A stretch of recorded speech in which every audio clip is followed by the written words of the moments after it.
De cette grève en France avec Axel May dans la revue de presse. Bonjour Axel. Bonjour. Alors, que disent les quotidiens français de cette grève d'hier et qui se poursuit aujourd'hui? Bien, hier, vous n'étiez pas là, mais lorsqu'on parlait de la presse française, elle consacrait déjà ses unes à la grève, annonçant le bras de fer entre le gouvernement et les syndicats. Ce matin, cette même presse décortique l'ampleur de la mobilisation. Regardez la une du Parisien aujourd'hui en France. La pression monte d'un cran. Plus de 800 000 personnes, selon les chiffres du ministère de l'Intérieur, ont défilé dans les rues en France. 1,5 million selon la CGT.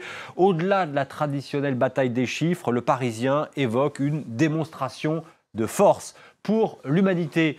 Journal communiste qui a donc forcément un parti pris. C'est une colère reconductible. Secteur public, secteur privé, le nombre de grévistes dépasse les prévisions. La France a connu une journée de grève historique marquée par le flot de manifestants venus dire non à la réforme que le gouvernement a tant de mal à défendre, poursuit l'Humanité qui publie, vous allez le voir, un album photo de la journée, extrait ici de cet album, venu avec ses deux filles enseignantes, une retraitée syndiquée de 73 ans, explique à l'Humanité, je perds du pouvoir d'achat tous les ans, j'ai travaillé 42 ans comme secrétaire médical, 42 ans de cotisation, et ma pension de retraite n'atteint que 1 400 €, ou n'atteint pas même cette somme. Je suis prête à recommencer à manifester demain.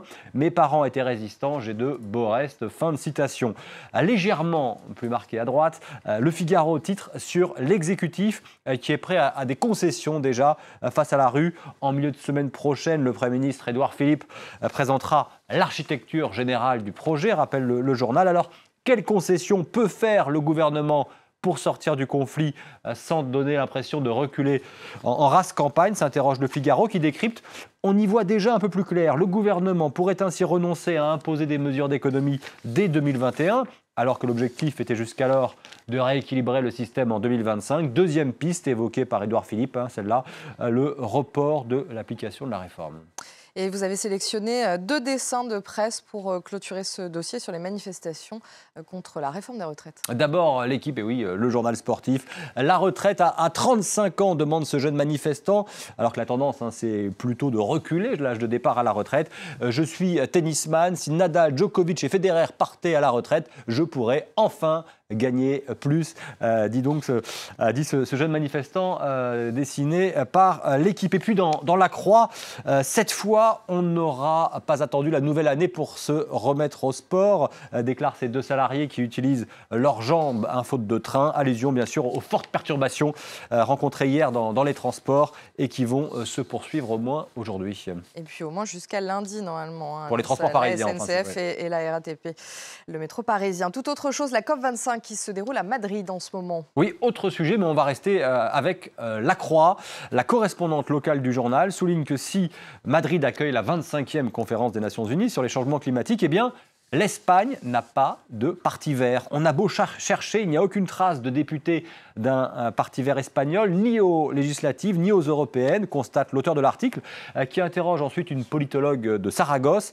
L'explication est avant tout d'ordre économique. La sensibilité aux questions environnementales est faible dans les pays du Sud et ils ont privilégié un développement économique souvent considéré comme contradictoire avec l'environnement, alors que dans les pays du Nord, le plus grand développement économique a permis une implantation plus facile des thèmes écologiques, dit cette politologue de Saragosse interviewée donc dans La Croix. C'est pourquoi les Verts ne parviennent pas à s'implanter comme des partis à vocation majoritaire en Espagne et dans le sud de l'Europe. La Croix rappelle enfin qu'un parti écologiste Equo est né en 2011, qu'il a donc tenté l'aventure, mais qu'il a été ensuite englouti par le parti radical de gauche Podemos. Madrid va se tenir aujourd'hui en marche de cette COP25, une grande marche pour le climat qui est prévue en présence de Greta Thunberg. Et El País se demande si la capitale espagnole est verte ou grise. Bien que la ville dispose d'un réseau de transport en commun dense et de grands espaces verts, la mairie madrilène affiche une politique environnementale erratique, écrit El País. On y apprend toutefois que Madrid est l'une des villes européennes où l'on marche le plus, 3 trajets quotidiens sur 10, mais que le vélo est très peu utilisé, environ 1% les trajets. Ça fait pas beaucoup. Pas le droit à l'erreur pour les championnes du monde françaises de handball à présent. Après avoir mal débuté le mondial qui se tient en ce moment au Japon, les Françaises, s'ils veulent passer le tour préliminaire et espérer pouvoir défendre leur titre acquis il y a 2 ans, doivent au moins obtenir le match nul dans le dernier match de leur poule face aux Danoises aujourd'hui, qui elles-mêmes, ces Danoises, doivent battre les Bleus pour poursuivre leur aventure. Vous me suivez ?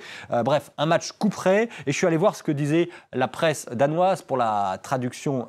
Je vous laisse le soin de cette traduction, mais on comprend bien, on voit bien les joueuses danoises qui vont affronter les Françaises et plus sérieusement le tabloïd Extra Bladet avec l'accent, j'ai écouté comment on disait, met un peu la pression sur ces joueuses danoises pour qu'elles évitent de sortir dès le tour préliminaire, ce qui serait assez mal vécu là-bas. En tout cas, félicitations pour cette prononciation, Axel. On vous retrouve tout à l'heure pour une nouvelle revue de presse. Merci. Et nous prenons à présent la direction de l'Irak. Depuis le